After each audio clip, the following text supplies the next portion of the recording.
दोस्तों स्वागत है आप सभी का बिहारी मीडिया न्यूज चैनल में। चलिए जानते हैं बिहार की 25 बड़ी खबरों को सिर्फ 10 मिनट में। पटना मेट्रो का उद्घाटन आज सुबह 11 बजे सीएम नीतीश कुमार देंगे सौगात। पटना में महागठबंधन की बैठक, सीट बंटवारे पर फाइनल डिस्कशन। किसानों के लिए बड़ी खुशखबरी, मखाना की खेती पर मिलेगी सब्सिडी। मुख्य चुनाव आयुक्त बोले बिहार में एसआईआर पूरी तरह सफल, अब पूरे देश में होगा। सुपौल और कई जिलों में बाढ़ का खतरा, 700 घरों में घुसा पानी। राजगीर में सीएम नीतीश कुमार ने किया नया क्रिकेट स्टेडियम का उद्घाटन। पटना समेत 17 जिलों में 7 अक्टूबर तक भारी बारिश का अलर्ट। बिहार में आज हो सकता है पटना मेट्रो का उद्घाटन। बिहार पुलिस में भर्ती, सीएसबीसी ने 4128 पदों के लिए 6 अक्टूबर से किया आवेदन शुरू। चलिए जानते हैं अब न्यूज को विस्तार से। पटना के लोगों का लंबे समय से इंतजार अब खत्म होने जा रहा है, क्योंकि आज सुबह 11 बजे मुख्यमंत्री नीतीश कुमार पटना मेट्रो का उद्घाटन करेंगे। आपको बता दें कि पहले चरण में मेट्रो सिर्फ 4.3 किलोमीटर के छोटे रूट पर चलेगी, जिसमें 3 स्टेशन शामिल होंगे। न्यू आईएसबीटी, 0 माइल और भूतनाथ स्टेशन शामिल है। वहीं मेट्रो चलाने की पूरी तैयारी पटना मेट्रो रेल कॉरपोरेशन ने पूरी कर ली है। इसके साथ ही नीतीश कुमार पटना जंक्शन से लेकर कुल 6 भूमिगत स्टेशन और करीब 9 किलोमीटर लंबे टनल का भी शिलान्यास करेंगे। वहीं आपको बता दें कि शनिवार को सेफ्टी जांच भी पूरी हो गई है और मेट्रो को चलाने की मंजूरी भी मिल गई है। इसके साथ ही शुरुआत में मेट्रो की रफ्तार 40 किलोमीटर प्रति घंटे रहेगी। वहीं किराया भी काफी सस्ता रखा गया है। आपकी जानकारी के लिए बता दें कि न्यू आईएसबीटी से 0 माइल तक 15 रुपए और भूतनाथ तक 30 रुपए रखा गया है। अभी सिग्नल सिस्टम पूरी तरह तैयार नहीं है, इसीलिए मेट्रो वॉकी टॉकी के सहारे चलाई जाएगी, लेकिन आगे सिग्नल शुरू होते ही सफर और तेज और आसान हो जाएगा।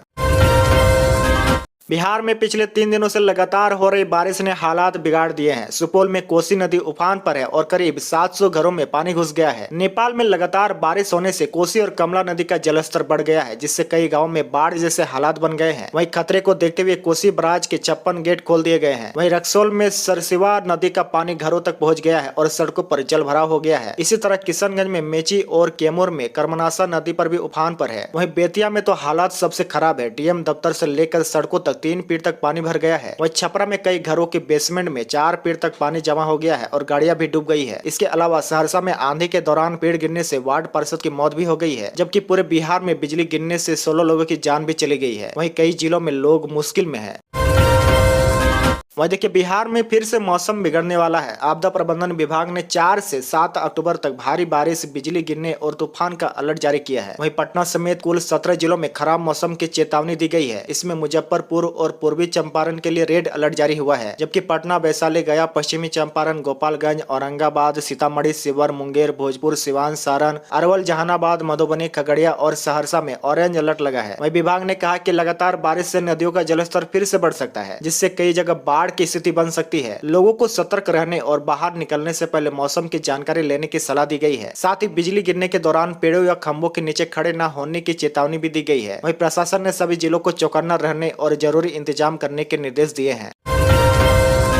मुख्यमंत्री नीतीश कुमार कल अपने गृह जिला नालंदा पहुंचे और राजगीर में बने नए क्रिकेट स्टेडियम का उद्घाटन किया। विधानसभा चुनाव की घोषणा से पहले सीएम का यह दौरा काफी अहम माना जा रहा है। राजगीर में बने इस क्रिकेट स्टेडियम को बिहार का एक बड़ा खेल केंद्र बताया जा रहा है, जहां आने वाले समय में राज्य और राष्ट्रीय स्तर के मैच भी कराए जाएंगे। वहीं उद्घाटन के दौरान नीतीश कुमार ने कहा कि सरकार खेल और खिलाड़ियों को बढ़ावा देने के लिए लगातार काम कर रही है, ताकि बिहार के युवा खेल के क्षेत्र में आगे भी बढ़े। उन्होंने ये भी कहा कि नालंदा और राजगीर को पर्यटन के साथ साथ अब खेल के क्षेत्र में भी पहचान मिलेगी। वहीं कार्यक्रम में बड़ी संख्या में स्थानीय लोग और अधिकारी मौजूद थे। स्टेडियम खुलने से इलाके के खिलाड़ियों में काफी उत्साह देखा जा रहा है। बिहार विधानसभा चुनाव को लेकर इस बार नई सुविधाएं दी जा रही है। मुख्य चुनाव आयुक्त ज्ञानेश कुमार ने बताया कि अब वोटर बूथ पर मोबाइल लेकर जा सकेंगे, लेकिन वोट डालने से पहले उसे बूथ के बाहर बने कमरे में जमा करना होगा। उन्होंने कहा कि हर बूथ पर अब 1200 से ज्यादा वोटर नहीं होंगे, जिससे लंबी लाइन में इंतजार नहीं करना पड़ेगा। वहीं सभी बूथ लेवल ऑफिसर को फोटो ID कार्ड दिया जाएगा और मतदाताओं की वोटर स्लिप में बूथ नंबर और पता बड़े अक्षरों में लिखा रहेगा, ताकि जगह ढूंढने में आसानी हो। वहीं इस बार ईवीएम पर प्रत्याशियों की रंगीन फोटो भी होगी और नंबर बड़ा फॉन्ट में रहेगा। पूरे बिहार के करीब 90,000 पोलिंग बूथ पर 100% वेबकास्टिंग होगी। अब प्रत्याशी 100 मीटर की दूरी पर अपना बूथ लगा सकेंगे। अगर ईवीएम में गिनती में गड़बड़ी पाई गई तो वीपैट की गिनती होगी। यह पहली बार है जब BLA और BLO को दिल्ली में ट्रेनिंग दी गई है। बड़ी खबर में देखिए, बिहार के युवा जो पुलिस विभाग में नौकरी करना चाहते हैं उनके लिए बड़ी खुशखबरी है। Central selection board of constable ने कुल 4128 पदों पर भर्ती का ऐलान किया है। इन पदों में मद्य निषेध कांस्टेबल, जेल वार्डर और मोबाइल स्क्वाड कांस्टेबल शामिल है। आवेदन प्रक्रिया 6 अक्टूबर 2025 यानी आज से शुरू होगी और इच्छुक उम्मीदवार csbc.bihar.government.in पर जाकर ऑनलाइन फॉर्म भर सकते हैं। वहीं आवेदन करने की आखिरी तारीख 5 नवंबर 2025 तय की गई है। वहीं उम्मीदवारों को सलाह दी गई है कि फॉर्म भरने से पहले नोटिफिकेशन अच्छे से पढ़ ले ताकि कोई गलती ना हो। यह भर्ती उन युवाओं के लिए एक अच्छा मौका है जो बिहार पुलिस में करियर बनाना चाहते हैं। चयन प्रक्रिया में लिखित परीक्षा, शारीरिक परीक्षा और दस्तावेज जांच शामिल होगी। वहीं विभाग का कहना है कि भर्ती प्रक्रिया पूरी तरह पारदर्शी और मेरिट के आधार पर होगी। अब आधार अपडेट करवाना और भी आसान और सस्ता हो गया है। UIDAI ने 1 अक्टूबर 2025 से नई फीस तय की है जो 30 सितंबर 2028 तक लागू रहेगी। अब नया आधार बनवाना अब पूरी तरह से फ्री रहेगा, लेकिन बायोमेट्रिक या डेमोग्राफिक जानकारी बदलवाने के लिए अब फीस लगेगी। बायोमेट्रिक अपडेट के लिए 7 साल से ऊपर के सभी लोगों को 125 रुपए देने होंगे। इसी तरह नाम, पता, जन्म तिथि, मोबाइल नंबर जैसे डेमोग्राफिक अपडेट के लिए अब 75 रुपए देने होंगे। अगर यह काम ऑनलाइन करेंगे तो सिर्फ 30 रुपए खर्च होंगे। साथ ही आधार की कॉपी या रंगीन प्रिंट लेने पर 40 रुपए देने होंगे। वहीं विभाग ने कहा है कि यह फीस सिर्फ राजस्व के लिए नहीं बल्कि सेवा बेहतर बनाने, टेक्नोलॉजी अपडेट करने और केंद्रों का रखरखाव के लिए लिया जा रहा है। इसलिए अब सभी नागरिक आधार अपडेट या अन्य सेवाओं से पहले नई फीस की जानकारी जरूर ले ताकि कोई परेशानी न हो। प्रधानमंत्री नरेंद्र मोदी और बिहार के मुख्यमंत्री नीतीश कुमार ने बिहार स्टूडेंट क्रेडिट कार्ड योजना के तहत दिए जाने वाले छात्रों के ऋण को अब पूरी तरह ब्याज मुक्त करने की घोषणा की है। यह घोषणा बांका में आयोजित एक कार्यक्रम में की गई। अब छात्रों को अधिकतम 4 लाख रुपए तक का शिक्षा ऋण बिना किसी ब्याज के मिलेगा। इसके साथ ही 2 लाख रुपए तक के ऋण की वापसी के अवधि के पहले 5 साल थी, अब इसे बढ़ाकर 7 साल कर दिया गया है। वहीं 2 लाख से ज्यादा के ऋण की अवधि पहले 7 साल थी, अब इसे बढ़ाकर 10 साल कर दिया गया है। सरकार ने एक नया नियम भी जोड़ा है कि अगर किसी छात्र की मौत पाठ्यक्रम या किस्तों के भुगतान के दौरान हो जाती है तो उसका ऋण माफ कर दिया जाएगा। इन सुधारों से छात्रों को पढ़ाई में मदद मिलेगी और उनके परिवार पर वित्तीय दबाव कम होगा। यह कदम राज्य के हजारों छात्रों के लिए राहत लेकर आया है।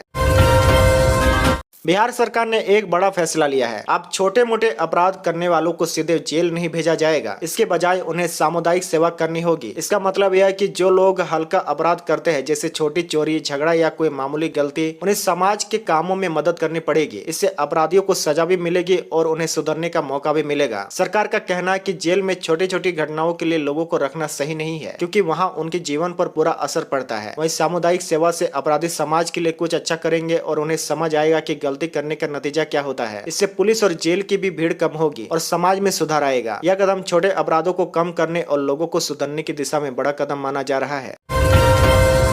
कृषि मंत्री शिवराज सिंह चौहान ने किसानों के लिए बड़ी घोषणा की है। उन्होंने कहा कि अब सरकार मखाना की खेती करने वाले किसानों को सब्सिडी देगी ताकि वे खेती को और बढ़ा सके। मंत्री ने कहा कि बिहार अब देश ही नहीं बल्कि पूरी दुनिया में मखाना उत्पादन का बड़ा केंद्र बन चुका है। पहले जहां मखाना सिर्फ 3000 हेक्टेयर जमीन पर होता था, अब यह बढ़कर 35 से 40,000 हेक्टेयर तक पहुँच गया है। उन्होंने बताया कि प्रधानमंत्री मोदी ने मखाना बोर्ड बनाकर किसानों को सीधा फायदा पहुँचाया है और केंद्र सरकार और राज्य सरकार मिलकर बिहार के विकास में काम कर रही है। शिवराज चौहान ने यह भी कहा कि हाल ही में प्रधानमंत्री ने बिहार के युवाओं के लिए 64,000 करोड़ की सौगात दी है। उन्होंने कहा कि बिहार तेजी से आगे बढ़ रहा है और देश के विकास में अहम भूमिका निभा रहा है।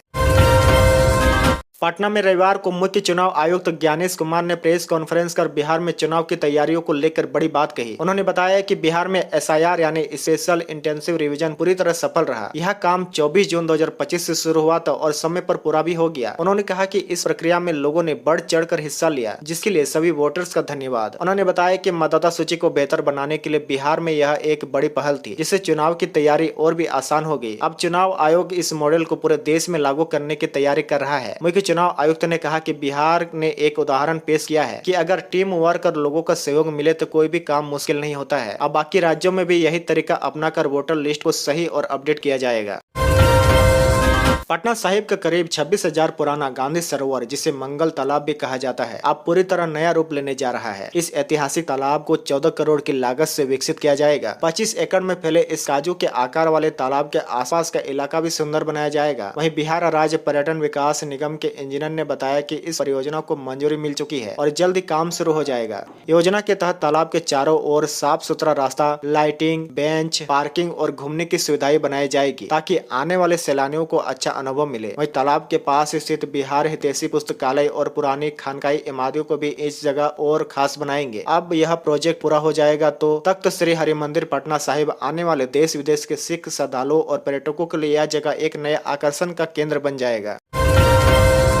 मुख्यमंत्री नीतीश कुमार ने अपनी पार्टी के नेताओं और कार्यकर्ताओं से मिलकर विधानसभा चुनाव के लिए टिकट को लेकर फीडबैक लिया। उन्होंने देखा कि किस नेता या कार्यकर्ताओं को किस इलाके में ज्यादा समर्थन मिल रहा है और किसकी ताकत मजबूत है। नीतीश कुमार का कहना था कि चुनाव जीतने के लिए सही उम्मीदवार को सही जगह पर भेजना जरूरी है। इस दौरान नेताओं और कार्यकर्ताओं ने भी अपने विचार रखे और बताया कि कौन सा क्षेत्र किसको देना सही रहेगा। उन्होंने ये भी कहा कि पार्टी के लिए सबसे अच्छा विकल्प चुनना जरूरी है ताकि जनता का भरोसा बना रहे और चुनाव में जीत हासिल हो सके। वहीं नीतीश कुमार ने सभी से कहा कि वे खुलकर अपनी राय दे और पार्टी की रणनीति मजबूत बनाने में मदद करे। यह कदम चुनाव की तैयारियों को और भी सटीक और मजबूत बनाने के लिए उठाया गया है। बिहार में राज्य सरकार और केंद्र की ओर से बिहार के 18 जातियों को केंद्रीय अनुसूची में शामिल करने पर चर्चा हुई है। इस बैठक में यह तय करने की कोशिश की गई कि किन किन जातियों को केंद्रीय सूची में डालना सही रहेगा। वहीं राज्य सरकार का कहना है कि इन जातियों को केंद्रीय सूची में शामिल करने से उन्हें अलग अधिकार और सुविधाएं मिलेगी, जैसे शिक्षा, नौकरी और अन्य सरकारी योजनाओं में लाभ। नेताओं और अधिकारियों ने मिलकर इस मुद्दे पर विचार विमर्श किया और केंद्र को सुझाव देने की योजना बनाई है। इससे उन जातियों के लोगों की जिंदगी में सुधार होगा और उन्हें समाज में बराबरी का दर्जा मिलेगा। इस कदम से समाज में पिछड़े वर्गों की मदद होगी और उनकी स्थिति मजबूत होगी। बैठक में सभी ने इसे जरूरी और समय की मांग बताया है। अब आगे इसे लागू करने के लिए प्रक्रिया शुरू होगी।